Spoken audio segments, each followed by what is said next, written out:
You stepped outside this morning, and the birds were already deep into their day. The feeder was busy, and the maple was full of sound before you poured your first coffee. You thought you had seen the morning, but you had only caught the very end of it. The part that changes everything happens in the 60 minutes right after sunrise. It happens before your yard looks like your yard again, before most people are awake. Welcome back to Wild Bird Mind. Subscribe before you leave, because what your birds do at first light, most people never witness. Today we are going into that golden hour, the 60 minutes that most people sleep through. 8 things are happening in your yard during that window that most people have never watched. Stay until the end, because the last one is the piece that most people find hardest to release. Here is the thing nobody says when they talk about the dawn chorus in your yard. It is not joy. It is not birds celebrating from a place of safety or comfort. It is emergency communication from animals who spent the night in physiological crisis. A songbird singing at dawn has just survived the most dangerous hours of its cycle. Its body temperature may have dropped by 20 degrees during the night it just completed. The first bird to sing in your yard each morning is not the happiest bird. It is the bird with the most urgent reason to announce that it survived. That song reaches every bird within earshot and encodes survival information they understand instantly. The Dawn Chorus is a survival broadcast made at maximum volume by animals on the edge. The scale of it tells you exactly how much is at stake for every bird in your yard. Before that cardinal sings a note, before he goes near the feeder, he does one thing every single morning, without exception. Cardinals hold territories they defend through breeding season and maintain through the colder months. The first order of business every morning is confirming that nothing changed while he was roosting overnight. He moves to the highest exposed perch in his territory and sings, facing each direction in turn. He is not doing this because the morning feels good to him in any way. Any gap in his territorial presence is an invitation he cannot afford to give. An intrusion at dawn, when his reserves are lowest, is a fight he cannot afford to lose.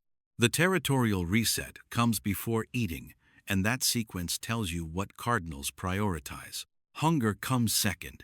Presence comes first. Here is the moment that most daily birdwatchers have never fully understood, and it involves the chickadee. Last night, the chickadee at your feeder entered a state called regulated hypothermia.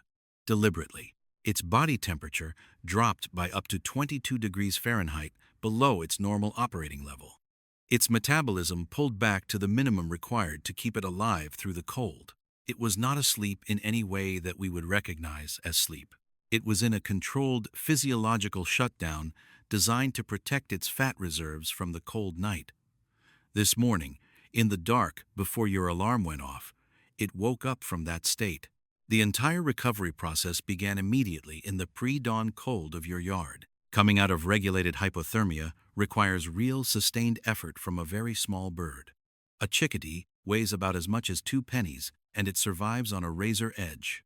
The chickadee has to shiver its way back to operating temperature before it can fly at all. That warming process burns the very fat reserves the bird was protecting all night long. The first 15 minutes after sunrise for a cold night chickadee are a genuine race. Warming up and avoiding a predator happen at the exact same time, and both matter equally. When your yard fills with bird sound in the first hour after sunrise, what you hear is structured. It is not random, it is not spontaneous, and it does not vary from year to year. It is a sequence that researchers have been mapping across North American backyards for decades. The Dawn Chorus is an ordered event, not a spontaneous gathering of birds who all feel like singing. In most eastern yards, the American robin sings first, before light is sufficient to fly with full confidence. After the robin, cardinals layer in, then chickadees, then titmice, then finches, then sparrows as light builds. Each species has a specific light threshold that triggers its singing, calibrated to its vision and predator risk. The Cornell Lab of Ornithology has documented this species sequencing consistently across many habitat types. The first bird you hear each morning is the species whose biology requires it to broadcast earliest. That placement in the sequence is not an accident, and it never has been. There is a feeding hierarchy at your feeder every morning, and it shifts at first light. Every single day, that hierarchy gets renegotiated from scratch at first light. The birds arriving in the first 60 minutes are not arriving in random order. Every single one of them knows exactly where they stand in the morning order. They arrive in a sequence, shaped by size, by social status, and by patterns built over weeks. In most eastern backyards, the blue jay displaces every other species the moment it arrives. The northern cardinal holds priority over smaller birds, but steps aside for the jay without much contest. Chickadees and newthatches dart in between the movements of the larger birds around them. House finches and sparrows take whatever gaps remain after the dominant birds have cycled through. This hierarchy shifts with season and with the individual condition of each bird in that window. A cardinal, with an easy night, arrives with more confidence than one that barely held its temperature. The morning feeding order is a live readout of who came through the night in the best shape. You have almost certainly heard this moment before and walked right past it without a name. The dawn chorus reaches its peak roughly 45 minutes after sunrise, and then it drops, briefly but clearly. Researchers call this the morning lull, and it marks a precise behavioral shift across your entire yard. It happens when light is sufficient for foraging, but before full mid-morning feeding urgency has built. The birds that have been singing from their perches begin moving toward food sources instead. Singing costs real energy, and foraging becomes the more urgent priority for every bird. The silence between the songs is not nothing, and it is not random. It is your yard, shifting from communication mode into survival acquisition mode. Step outside during this lull, stay still, and you will hear the difference immediately. Stay with me, because this last section is the one most people carry the longest after today. I want to be very clear, because this matters more than anything else we have covered. The first 60 minutes after sunrise do not just shape what your birds do today. Research on small songbird winter survival points to the first feeding window as the critical variable.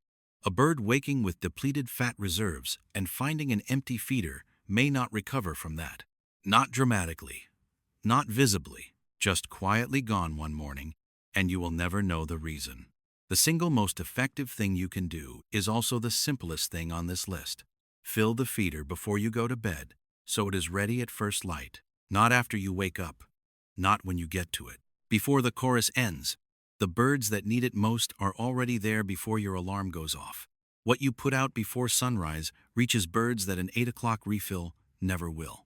This is the energy biology of small birds in winter, and it is not sentiment. The yard you fill before dawn is the yard that holds its birds through the hardest mornings. The 60 minutes after sunrise are not background noise in your morning routine. They are the whole story. The cardinal on your oak at 5:45 is not greeting the morning from a place of peace.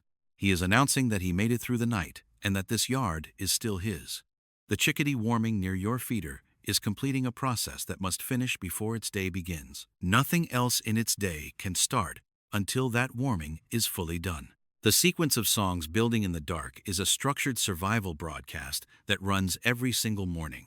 You have been watching the morning from the wrong side of the window for a long time. The birds did not arrive when you looked out at the yard this morning. They were already deep into the most important hour of their day before you opened your eyes. Step outside before the coffee the next time your alarm goes off before sunrise. Stand still and let the sequence build from that first note in the dark before sunrise. Each species arrives one at a time at its own specific light threshold. Listen to each layer arrive until the full chorus is running and complete. That first hour belongs entirely to them, and it has been playing outside your window every single morning. Most people never step outside in time to hear where the chorus begins. You know now exactly what you would be hearing if you did. Have you ever caught the very first bird before the rest of the chorus starts up? Tell me what bird it was and what time you heard it. I want to know. I read every one. I will see you.